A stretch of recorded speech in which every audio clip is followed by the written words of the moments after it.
should not citizens be allowed to vote? The Constitution is silent on this point, so it falls to state legislatures to answer this question for their own elections and for the Congress to answer that question for federal elections. The states in Congress have answered that question clearly and decisively, that American citizens, and only American citizens, have a right to vote to guide the American nation. To me, that's the most fundamental definition of citizenship. And I think that that's a view held by the overwhelming majority of Americans. It's obviously not held by many Democratic officials in the jurisdictions that they control. And the irony is that so many of them, just a few years ago, were complaining about foreign influence in American elections by making internet posts. Now they've got no problems with illegals actually voting in our elections. But that's beside the point. Assuming that most people agree that voting in American elections should be the exclusive right of American citizens, the next question is, how do we prevent the votes of foreign nationals canceling out the votes of American citizens? And to this question, the Democrats tell us, well, that's a non-issue because there's no evidence that foreign nationals are casting votes in American elections. But if you look at the actual studies, that's simply not true. The chairman mentioned the 2014 Old Dominion George Mason University study of non-citizens voting. They concluded 6.4% of non-citizens voted in 2008, and that 2.2% voted in 2010. But that's not the only study out there. In 2014, Stanford University came to a similar conclusion. They concluded, and I quote, "The proportion of non-citizens who voted was less than 15%, but significantly greater than 0. Similarly, in 2010, we found that more than 3% of non-citizens reported voting. In addition, the analysis suggests that non-citizens' votes have changed significant election outcomes, including the assignment of North Carolina's 2008 electoral votes and the pivotal Minnesota Senate victory of Democrat Al Franken in 2008, unquote. And that is before the last 4 years when this administration has allowed an additional 7.5 million illegal migrants into the country, a population that is larger than the state of Arizona, our 14th most populous state, with 9 congressional districts and 11 electoral votes. At the moment, the RCP average tells us that only 1.1% of the vote separates Harris and Trump. So if 2% of those votes is illegal, I guess that's the definition of rare illegal voting, well, that means that 2% of Americans' votes are being canceled out by those illegal votes of foreign nationals, and that is more than enough to decide the presidential election.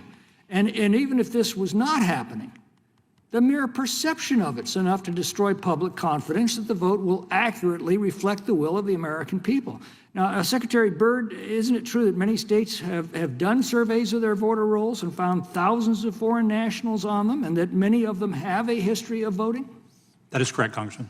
Can you give us any additional details on that? So I can tell you in Florida, we've been at this process for more than a decade. As I mentioned, we sued the Department of Homeland Security in 2012, so we have some experience at this. Since 2022, Florida has removed over 1 million individuals off of voter rolls, some of which includes non-citizens. And in fact, we have 2 individuals who've recently been arrested and prosecuted for attempting to fraudulently influence elections in Florida. So this isn't a fake or contrived issue. Ms. Mitchell, what do you know on this subject?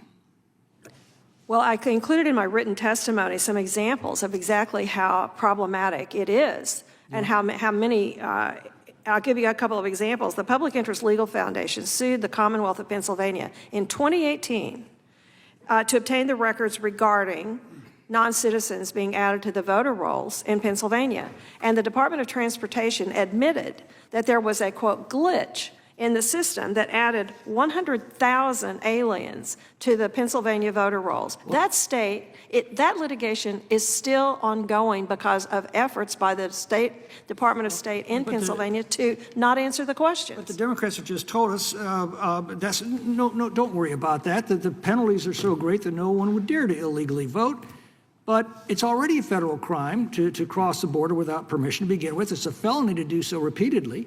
And as you pointed out, that by definition is not acted as a deterrent for any of these individuals. I know in California, you can't prosecute somebody for voting illegally unless you can prove they actually knew it was illegal. And all a defendant would need to say is, hey, they handed me a registration form, they sent me a ballot, how was I to know? And that's a valid point. And how many people are in legal jeopardy and don't even know it? Well, I think that that's one of the things that people don't realize is that this is a really vulnerable population. And as Ms. Jinks pointed out in her comments, if somebody hands you a form and you don't really speak the language and somebody's shepherding you around and they're responsible for getting you benefits and you're just putting your name on things, how do they know? And that is happening. It is happening as we speak. And I think that one of the things that's problematic is that I also included in my testimony a reference to some announcements by Virginia's governor about removing more than 6,300 non-citizens who are on the Virginia voter rolls. Those were people who self-declared, who realized, oh my gosh, we are on the voter rolls and we're not supposed to be. And there are several other states that have done likewise. So this is not an insignificant problem. Thank you. Thank you.